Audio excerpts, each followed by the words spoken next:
Hi friends, welcome to Renna வீட்டு சமையல். ரென்னா வீட்டு சமையலில் இன்றைக்கி ரொம்ப சுவையான ஹனி சிக்கன் தான் பார்க்க போகிறோம். இந்த ஹனி சிக்கன் ரொம்ப சுவையாக இருக்கும். குழந்தைங்க ரொம்ப விரும்பி சாப்பிடுவாங்க. பெரிய பெரிய ஹோட்டலில் ரொம்ப விலை கொடுத்து வாங்காமல் வீட்டில் உள்ள பொருட்களை வச்சு ரொம்ப எளிமையாக இந்த ஹனி சிக்கன் செஞ்சிடலாம். அந்த சுவையான ஹனி சிக்கன் எப்படி செய்கிறதுன்னு வாங்க பார்த்துடலாம். சிக்கன் பொரிக்கிறதுக்கு 1/2 ஸ்பூன் அளவுக்கு மஞ்சத்தூள் சேர்த்துக்கலாம். காரமான தனி மிளகாய்த்தூள் 3 டேபிள் ஸ்பூன் எடுத்திருக்கேன். வீட்டிலே அரைச்சி வச்ச கரம் மசாலா 3 டேபிள் ஸ்பூன், இஞ்சி பூண்டு விழுது 3 டேபிள் ஸ்பூன், தேவையான அளவுக்கு கல்லுப்பு சேர்த்துக்கலாம். இது கூடவே 2 டேபிள் ஸ்பூன் அளவுக்கு தயிர் சேர்த்துக்கலாம். மசாலா சேர்த்துட்டு கையால் நல்லா கலந்துடலாம். மசாலாலாம் சேர்த்துட்டு நல்லா கலந்தாச்சு. அதுக்கப்புறமா நம்ம சுத்தம் பண்ணி வச்சுருக்கிற சிக்கன் சேர்த்துக்கலாம்.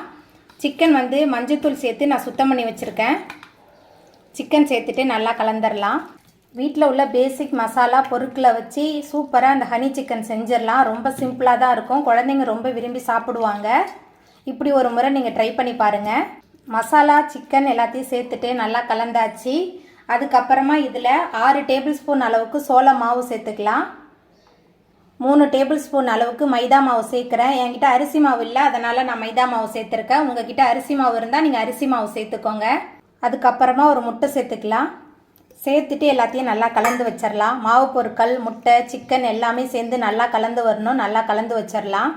முட்டை, மாவு பொருட்கள், சிக்கன் எல்லாத்தையும் சேர்த்துட்டு கலந்தாச்சு. இப்போ இதை 1 மணி நேரத்துக்கு நல்லா ஊற வச்சிடலாம். சிக்கன் நல்லா ஊறி வந்துருச்சு. இப்போ இதை நம்ம பொரிச்சு எடுத்துக்கலாம். சிக்கன் பொரிக்கிறதுக்கு அடுப்பில் கடாய் வச்சுருக்கேன். அதுக்கப்புறமா சிக்கன் பொரிக்க தேவையான அளவுக்கு எண்ணெய் சேர்த்துக்கலாம். எண்ணெய் சூடாகி வரட்டும். எண்ணெய் சூடாகி வந்துட்டு அடுப்பை மிதமான தணலில் வச்சுட்டு நம்ம மசாலா தடவி வச்சுருக்கிற சிக்கனை உள்ளே சேர்த்துக்கலாம். சிக்கன் பொரிக்கும் போது அடுப்பு மிதமான தணலில் தான் இருக்கும். அப்போ தான் சிக்கன் நல்லா முழுமையாக வெந்து வரும். சிக்கன் ஒரு பக்கம் நல்லா வெந்து வந்துருச்சு. அடுத்த பக்கம் நம்ம திருப்பிடலாம். சிக்கன் 2 பக்கமே நல்லா வெந்து வந்துருச்சு. இப்போ இதை நம்ம எடுத்துடலாம். இதே மாதிரி நம்ம எடுத்து வச்சுருக்கிற எல்லா சிக்கனையும் போட்டு நல்லா மொறுமொறுப்பாக பொரித்து எடுத்துக்கலாம்.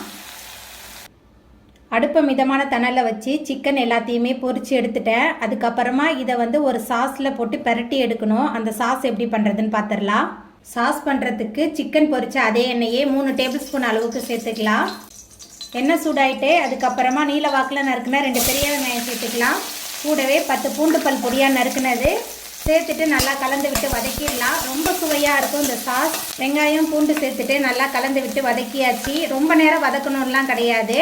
அதுக்கப்புறமா கீரி வச்ச 3 பச்சை மிளகாய் சேர்த்துக்கலாம். அதுக்கப்புறமா கொஞ்சமாக கருவேப்பிலை சேர்த்துட்டு மறுபடியும் நல்லா கலந்து விட்டு வதக்கிடலாம். இது என்னோட ஸ்டைலில் ஹனி சிக்கன். நான் இப்படி தான் செய்வேன். குடமிளகாலாம் இருந்தால் நீங்கள் குடமிளகாய் சேர்த்துக்கோங்க. நான் எப்பொழுதுமே பச்சை மிளகாய் சேர்த்து தான் செய்வேன். ரொம்ப சூப்பராக இருக்கும்.